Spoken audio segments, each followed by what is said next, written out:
Very well. Thank you so much for keeping me company and keeping it Channel 1. On the second hour, we are looking at AI adoption in learning institution. I was mentioning that as we go back to school, a number of things are happening in the tech space, and Kenya's education sector is undergoing digital transformation. And many institutions are still grappling with manual records, manual processes, fragmented data, and also financial inefficiencies and slow reporting. But all these can change, and that is why we have now engaged with the CEO Optimum EPR System, Kosiga Mokua Mamboleo. Karibu sana to the program. Thank you, Ben. First of all, I want to appreciate the opportunity to reflect on the adoption of AI in learning institutions. Thank you so much for making time. But first things first, what exactly do you do at Optimum EPR System, forming the basis of our discussion today? Yeah, today I'm here a proud man because I'm a Kenyan, and a Kenyan who said no to foreign systems. That I'm proud because we were able to develop our own ERP system that is actually functional. Which has been running across government institutions for the last 8 years. This is not a mean achievement, given that those who came before us were buying systems from abroad to come and retrain. And for me, I said I have to value the knowledge that we acquired in our local institutions, because I went to school here locally. Local primary schools, secondary, and up to university level. So ideally we are putting into practice what we learned in Kenya. And we have given those foreign companies, some of those who have renowned brands, who have had a very serious market share in this world. Now we're giving them a very serious competition in Kenya. Are you saying your system is more or less the inaugural or the first in the country? Yes, it is the first ERP that we developed, and for here. And for the purposes of our viewers who are watching us, what exactly do you mean by ERP? An ERP is an enterprise resource planning system, and this term emanated from a factory setup.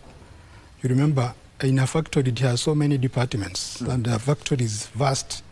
You have a production department, sales department, procurement department, and initially they used to have standalone systems, but you can see the distance. Now the ERP came handy because it's able to unify all those departments into one, thereby providing a single source of information. So we gave it a shot in 2017, starting with one institution, and now we are running 213 institutions across the country. 213? Yes. And you began with? We began with the one in 2017. Yeah. That's an astronomical growth in what, 8 years? It is actually exponential, and it also tells you about the quality of the ERP system, because you have not dropped a single client. All right, exactly what do you do, the ERP systems, in regards to integration of AI in learning institutions? Yeah, before I answer that question, first of all, I wanted to tell you that the initial stages, we developed a system that combines or connected departments, admissions, finance, procurement, exams, HR, and ETC, all those departments that exist in an institution. And we are in an era of big data. And you see, big data means voluminous information. Now the challenge became, how can we be able to retrieve the information that we have already stored in our database? The traditional method required that you document lengthy procedures, which you'll be required to memorize. For you to retrieve a certain information, then you must cram certain steps on how you are going to follow. Now, this year, we're able to develop our own AI, which now we embedded on our flagship project we call Ultimate ERP, where it provides a flexibility for any user who wants to access information from the system without going through the lengthy procedures. That if you don't even want to type, because it's just a chatbot, if you don't want to type, you can just even talk and ask it to give information. You can tell it, give me a statement of Ben, financial statement of Ben by giving just the admission number, then it generates. If I want your credentials, I can just talk to it, then it generates it in real time. Traditionally, it's required that you have to log in and just go through the lengthy procedures for you to get that. And remember now, the modern user requires things that are done simple but accurate. So, and we're also moving with the contemporary world. That's why we came up with our own AI. But I believe today we are going to look at the AI in a broader perspective, because it's not only happening in education, but education just provides a foundation. Yes. And I know of all the 213 institutions, of course, they are learning institutions, and that is what we want us to focus on, because I'm looking at Kenya, which has invested very heavily in digital transformation. And going back to a couple of years, the M-Pesa is something that Kenya as a country we are very proud of. Where is the education sector currently in the digitization curve? Yeah, thank you. There is a rapid adoption of AI in the education sector. And for your information, Kenya tops the globe from the consumer perspective when it comes to AI adoption, and we are leading by 97.5%. That is according to the report that was published by iWeb.Africa, which puts Kenya ahead of US, Britain, and the famous Singapore. So, because AI is reshaping the world, education has not been left behind. It is still happening in classrooms and lecture halls. It is reshaping the way students study, the way teachers teach, and the way institutions operate. At the moment, about 90% of students across the country use AI in their academic studies. They use it to get information, because at a touch of a button, you all get the information that maybe in the traditional method used to take a lot of time, and it is a bit accurate. Teachers are also employing these methods so that they can deliver their content to their students or learners. While institutions, in their attempt to harness their data, they're also using the AI, because they use it for predictive analysis and also studying the analytical behaviors of students across all the disciplines. So the uptake is good, albeit at the consumer level, but in terms of industrial uptake, we are still low, but it's a good start, and it's backed up by the government's effort to rally behind the AI. You saw last year the Ministry of Education launched the AI Strategy 2025-2030, whose primary goal is to ensure or place Kenya as a major hub, regional hub in AI, with priority in education, healthcare, the financial sector, and public service. So those are some of the ingredients that are pushing the uptake, and we are optimistic that in the coming years we will still remain on top. It's a good thing that you pointed out. You'll find that academics, admission, finance, operations, audit, they are all fragmented. Why are institutions still relying on these manual processes, and the digital is there? If I can actually ask for the record of somebody, maybe it's a TVET institution. If I'm asking, using my phone and my voice, why are people not adopting this? I think the reason why, at the moment, I will say that people are adopting it, but the uptake is the uptake is good. The initial resistance was as a result of trust. You know, people are not trusting the they are not trusting the use of technology. At the same time, those who came before us were not giving a good service, and that gives customers jitters, so they were not willing to adopt, because it was like taking them back, because you have a system, but still you have to labor a lot. Instead of the system working for you, now you're the one to work on the system to give you the the results. But from my perspective, and looking at the numbers that are behind me, it tells you that we have a solution that is working. And for those maybe who are not aware, I'm sure through this platform now they are going to pick up. Yes, yes, Yeah. and the good thing that we're going to tell them how exactly and why it is important, because as we need to cross over to Musalia Mudavadi, but will you tell us what happens if an institution, the finance, academic, administration, and HR, they operate separately? What happens, and why should all these systems be merged together? But first, I'm interviewing Kosiga Mokua Mamboleo, who is the CEO of Optimum ERP systems, and we are trying to just see how these ERP systems can be integrated into learning institution. It's a back-to-school week. And this, from what we have been able to cover in the last couple of minutes, is that these systems, the more integrated they are, the better for an institution. And technology is enabling that, and they're one of the guys who are also enabling this.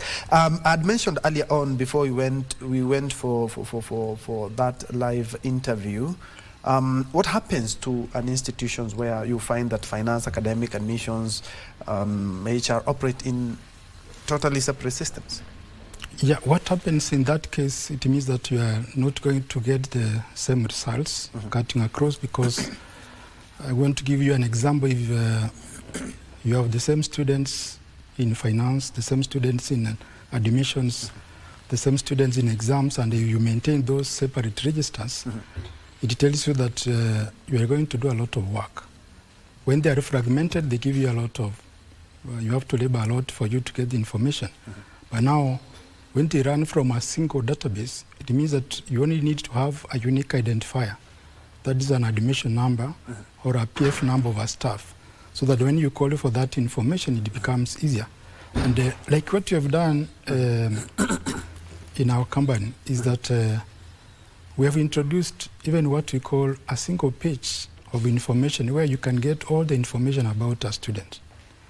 That if this student reported in January, for instance, in one page you'll be able to see when did he report, how much was he billed, how did he perform in that particular term, and what is the current status. So just in one page. Including maybe if he has any discipline issues, yeah, can yes, you be able to see as well? Yeah, including any disciplinary information that has taken place. So it will also show that in one page. Instead of going to ask for that report from the dean, you also go to exams, you go to finance. You see now you combine it into one. Yes. More importantly, again, is a case of an institution of higher learning, where a student can be supported by various sponsors. For example, he gets help from CDF, Higher Education Loans Board, the parent is paying.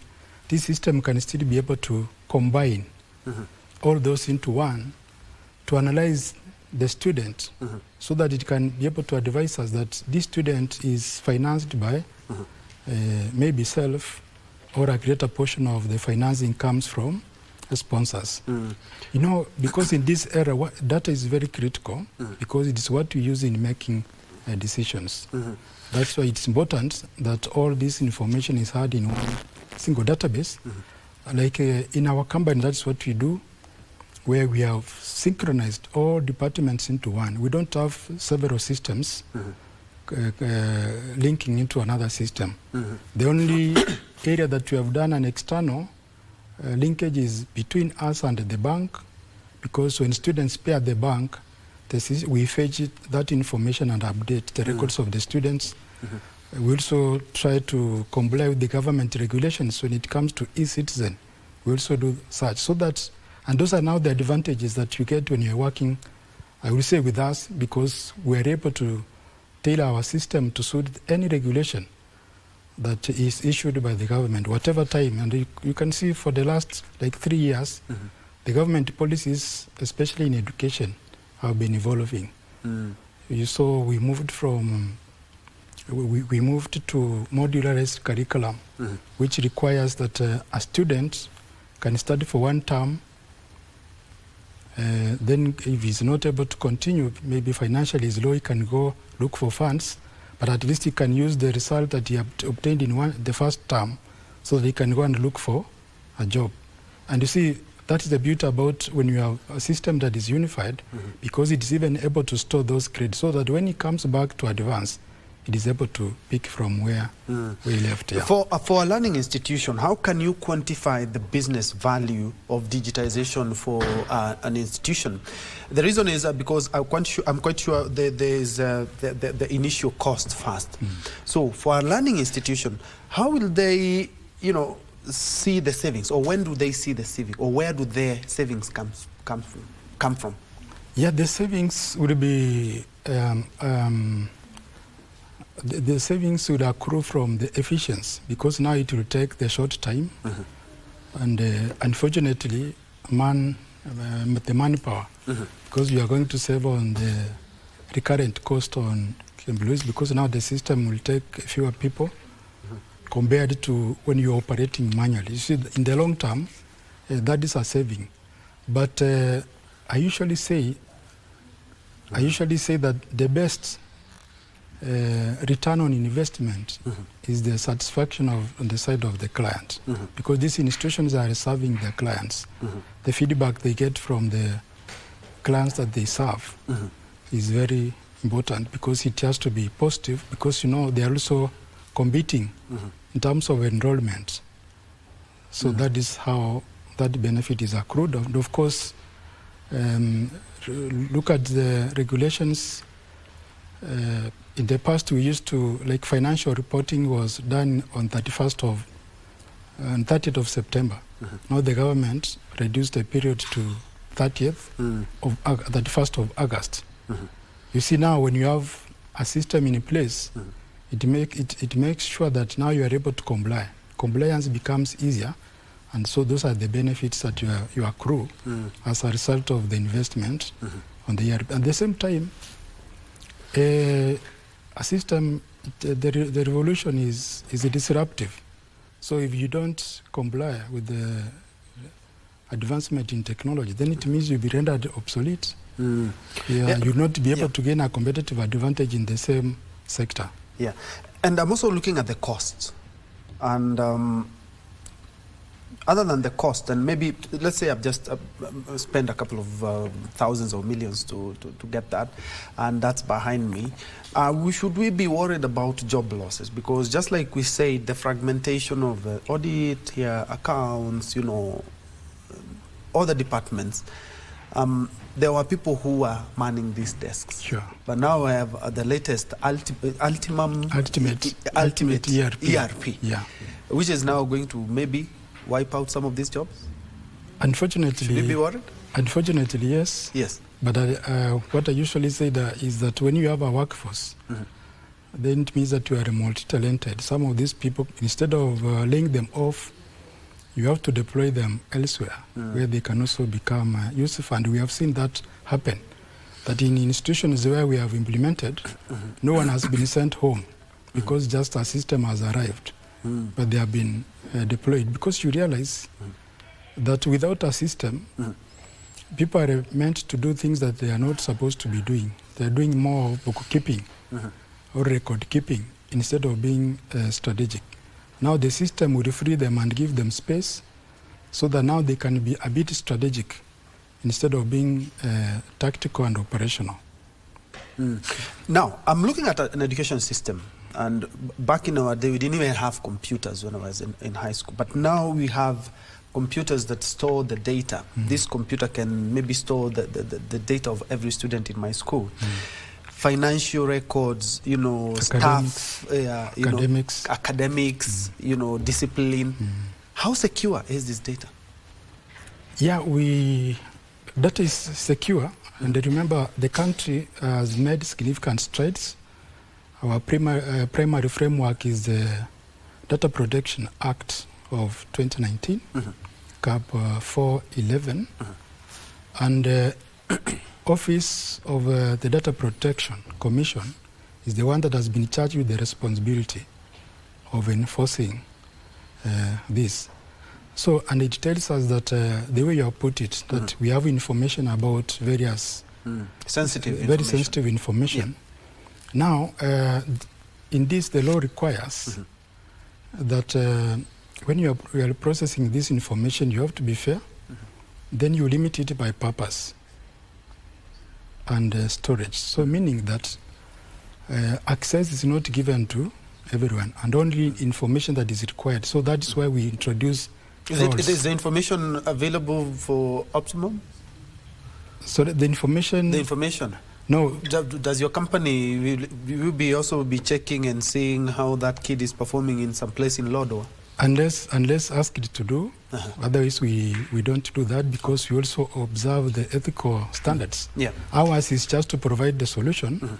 We only come on board when we are required to do maybe an operation or an issue that requires our support. Otherwise, within the institution, they have appointed various officers. We have one charged with that responsibility called the overall system admin. And of course, the CEO of the institution bears the greatest responsibility. Now, for us, as a company, we are limited. That's where the Office of the Data Protection requires that for you to engage a service provider, that organization must be registered with ODBC as a data processor and as a data controller. Now, that will answer that question you're asking, what will happen if Optimum or any of its employees are found to be having that information? That means how we are going to bear that responsibility. And that's why we are saying that only if we are asked, and in most cases, these requisitions are done in writing. If the institution wants us to do an operation, they write it to us and give us a reason why they want us to go to that extent. Yeah, I've seen in some institutions or some instances where you even need a court order to do that. Yes. But what happens if an institution system is hacked? We have seen several cases of hacking. I was speaking to one of the managers in Safaricom and telling me they receive millions of cyber threats every day. So what happens if an institution system is perhaps hacked by somebody from outside?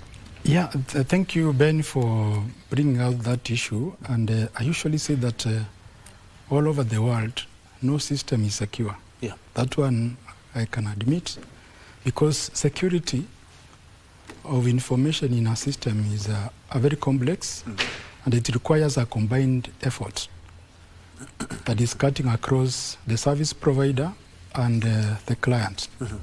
And for us as an institution or as a company providing these services, what we usually advise our client that before we start a project, we have to give what you call a site survey. We look at what you have. Do you meet the standards? Because now you have to prepare so that you don't deploy a system before checking on the readiness of the client.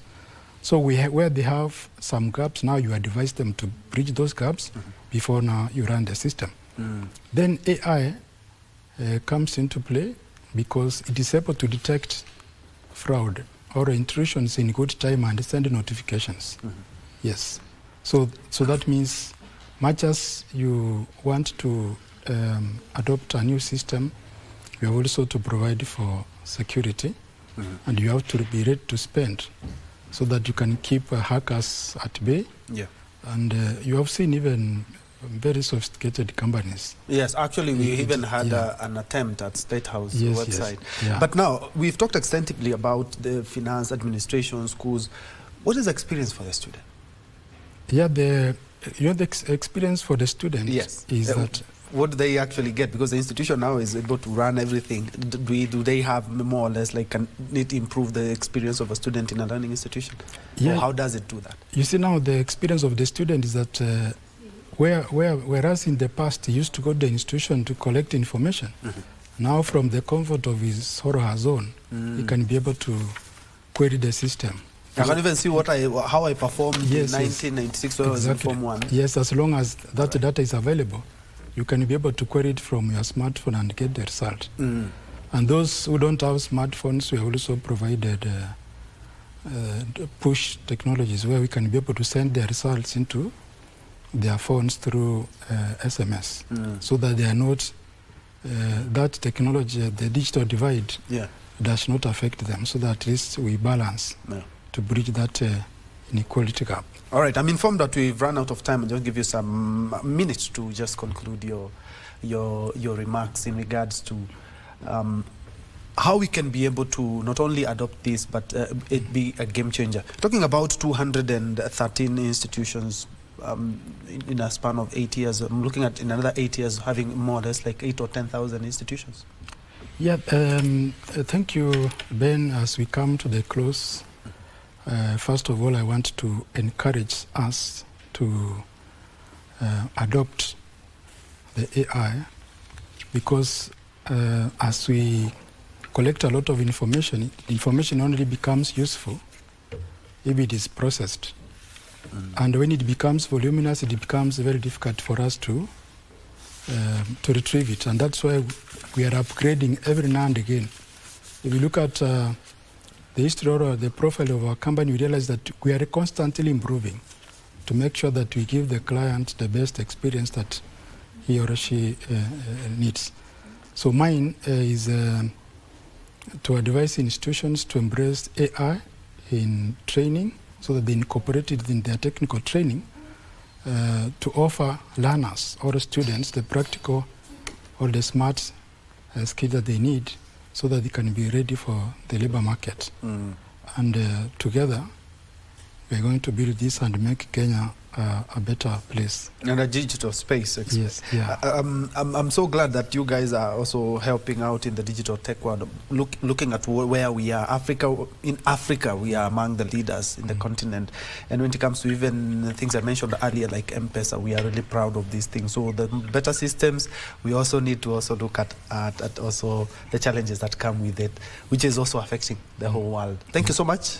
Kosiga Mukua Mamboleo, who is the CEO, Optimum ERP Systems. They are telling us how we can adopt not only AI but technology in learning institutions. It's back to school. Well, I believe you have taken one or two from our discussion that will also be able to help not only your institution digitize, but also a good experience for the student who is at the center of it all.